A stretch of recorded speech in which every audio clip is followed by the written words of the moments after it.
Mila lajeng sakmenika panjenengan timbali kita-kita selanggen kula badhe suwan panjenengan dalem. Pangeranku Kutan.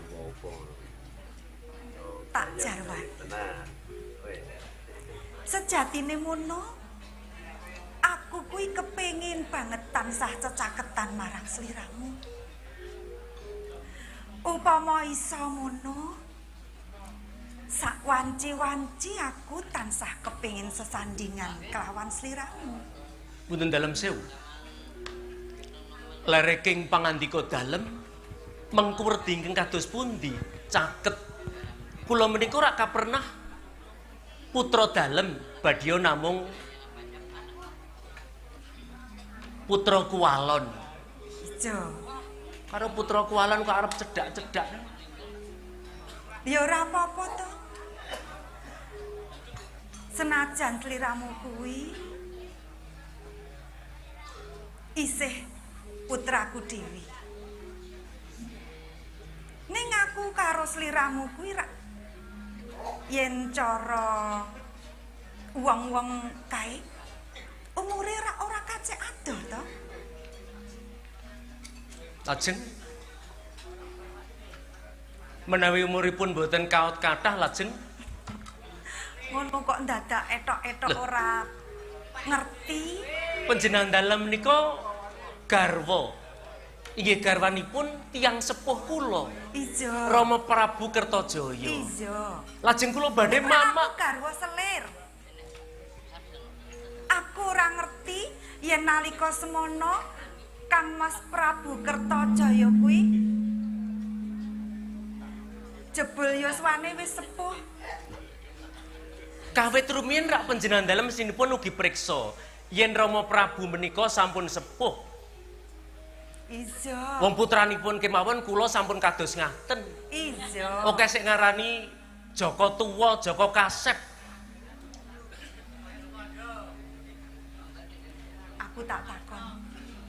Kok ya iso? Pangeran Kukutan kok ya ora duwe pacangan apa meneh garwa? Mergane ngopo? Jalaran ngantos sak menika dereng wonten wanita ingkang saged nyocoki raosing manah kula. Kula kepengin gesang kaliyan wanodya ingkang sampun trep ingkang kalian kula batos. Tegesipun wanita tama sing bisa ngluhurake jenenging kakung. Yen ngono upama aku caket lan cedhak karo panjenengan kira ora apa-apa to? Lho.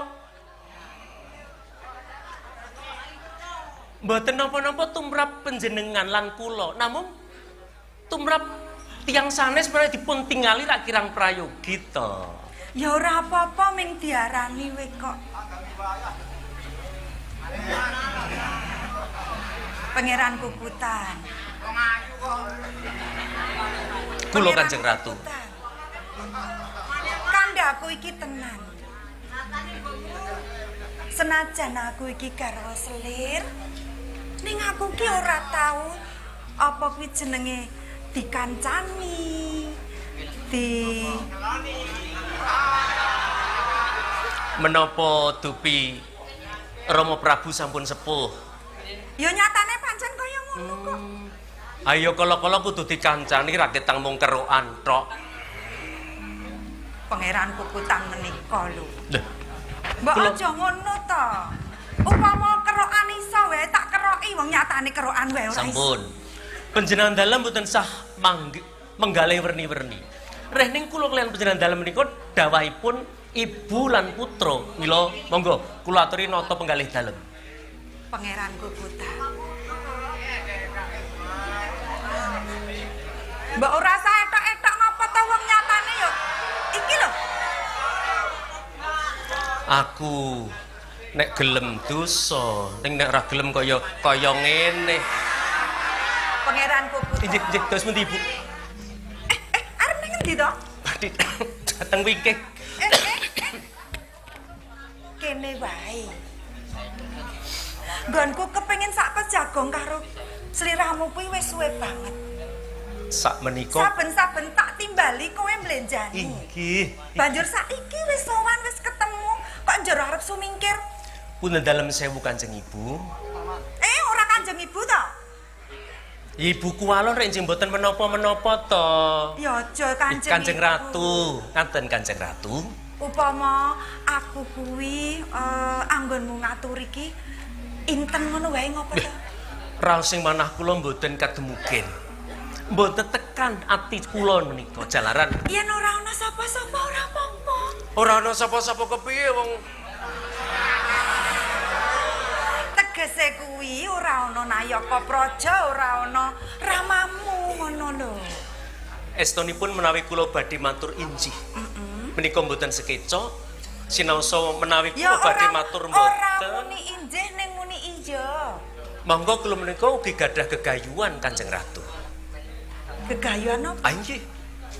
Wong urip niku yen ora duwe gegayuhan mengko mundhak uripe kaya dene anyep njejet kaya bokonge wong jala. Kula injih gadah gegayuhan.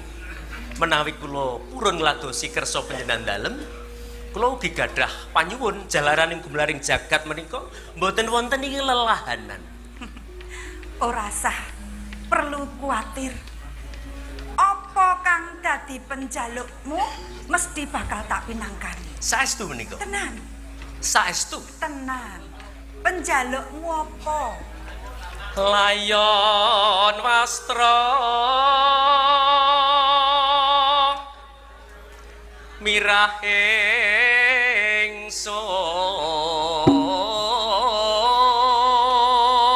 ingsun. Kok ya mau-mau to? Ngono wae kok dadak kesuwen lho. Sanes kara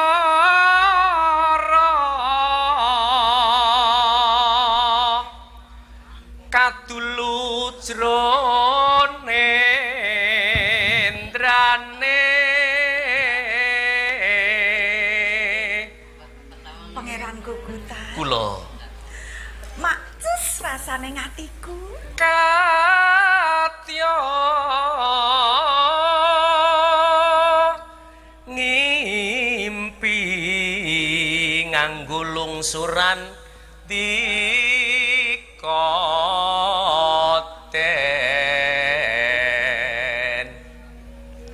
panon katuk ponang Brama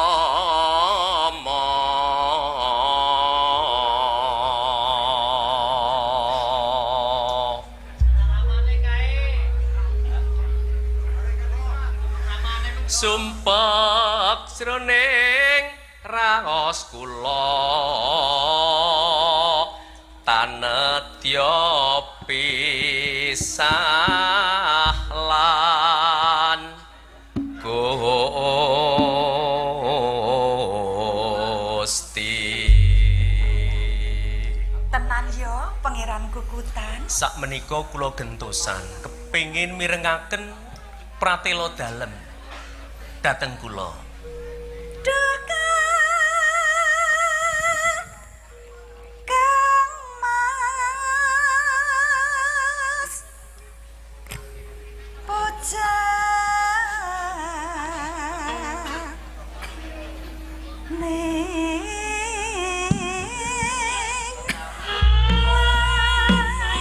Aku asariman sik putih sun lewati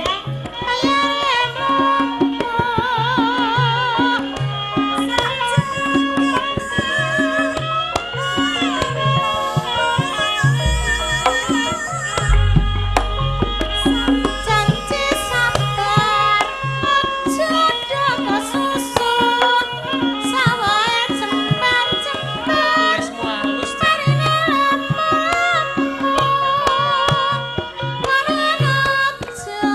Pangeran Gugutan. Kula Kanjeng Ratu. Lair tandesing batin.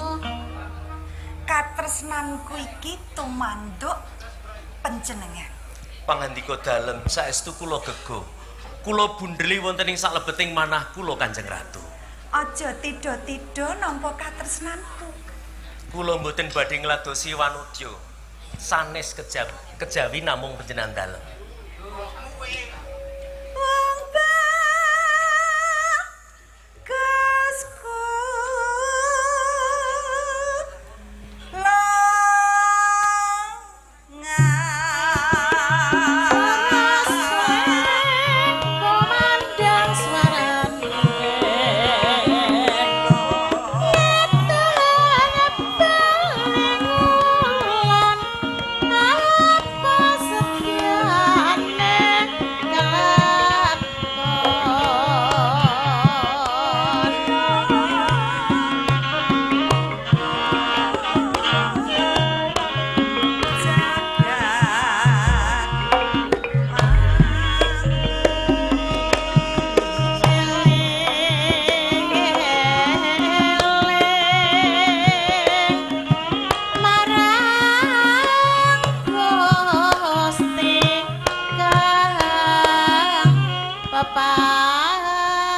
Kados pundi raos sing penggalih dalem? Pangeran Kukutan. Kula Pangeran Kukutan. inggih. Ayem tentrem rasane ngatiku. Sedhela wae wong kune.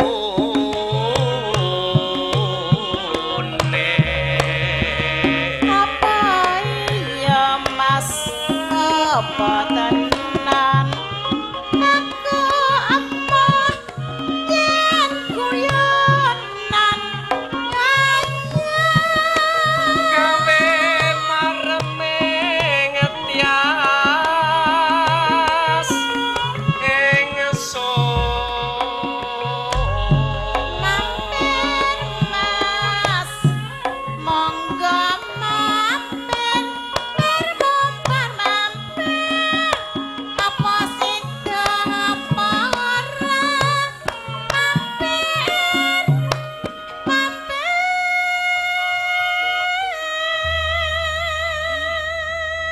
Duh Nimas Yuasu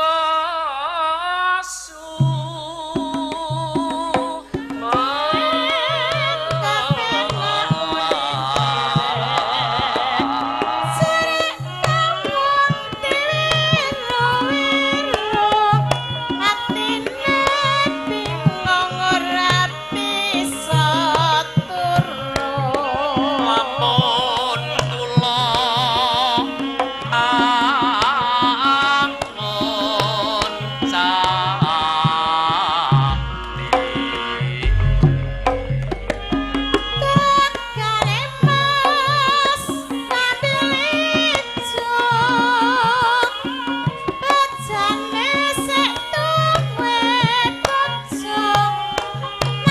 Kados pundi raosipun Ewoning kabungan ingkang kula tampi ing jagat menika boten wonten ingkang saged nandingi yen to kula saged sesandingan Saestu? jenengan. Mari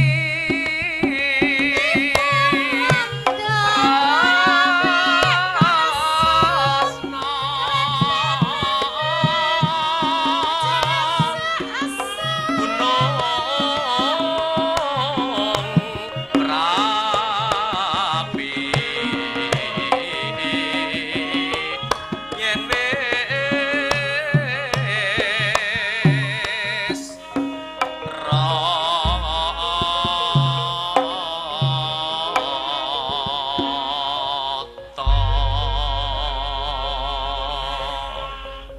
Pangeran Kukutan, kersa dalem sampun kula langgati jo.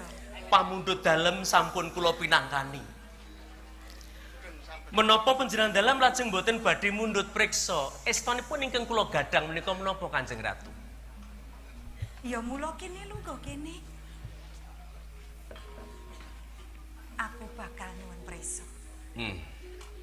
Sejatine penjalukmu kuwi apa? Panjenengan dalem priksa putranipun Rama Prabu Kertawijaya menika mboten namung kula Jo. malah kepara wonten ingkang wijil saking garwa Padmi utawi Ibu Prameswari. Ijo. Namung anggen kula purun nglanggati kersa dalem menika jalaran kula gadah gegayuhan. Gegayuhanmu apa? Gegayuhan kula murih gesang kula benjang menika saged murakapi lan saged mikolai dateng anak tedak turun kula. Dadi karepmu sliramu kuwi kepengin duweni raja brana sak negara ngono? Mboten namung menika. Kula kepengin dados ratu, Ibu. Piye? Kula kepengin dipun jumenengaken minangka pangeran pati ingkang manggenipun gumantos kalenggan Kanjeng Rama menawi sampun murut ing kasedan jati. Mengko dhisik to. Kok dadi kepengin dadi pangeran pati? Duh, Sliramu rak yo ngerti to, yen sliramu kuwi putra selir.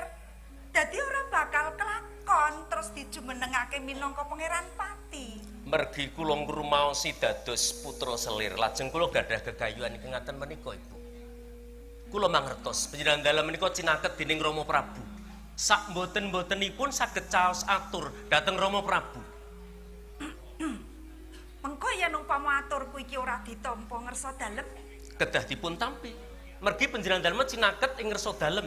Menapa injih perkawis wadi menika badhe kula bikak kajengipun saben tiyang prisa. Aja ngono kok, Njur. Ben ajeng kula buka niki nek ora gelem nuruti karo. Bengi iki aku nang kene. Sabar to.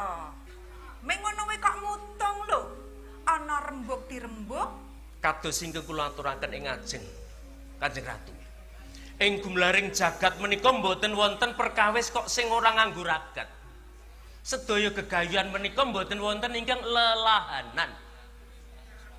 Jer basuki mawa biyo. Pun kersa mboten? Ning mboten kersa, mboten menapa-menapa, kula badhe Kosek to iki cah nom kok mutungan to ya? wong sing disuwuni ya kawit mau le paring wangsulan ndedek owel. Lho, apa-apa kira nganggo dipenggalih. Nggih. Aja nganti getun burine. Nggih. Kersa to? Pangeran. Yen pamotahmu iki tak pinangkani. Saestu Engko dhisik to. Yen pamotahmu iki tak pinangkani, apa sliramu uga bakal apa ya jenenge nresnani aku sak lawasing uripmu. menawi panjenengan dalem sampun saged ngleksanani panyuwun kula, sedaya dawuh dalem badhe kula pinangkani Kanjeng Ratu. Saben-saben aku ngersakake sliramu sowan. Kula sowan. Tenan? Menapa malih saestu lair batos pun bedhel dada kula inggih wonten sak lebetipun namung Kanjeng Ratu enten. Matur nuwun.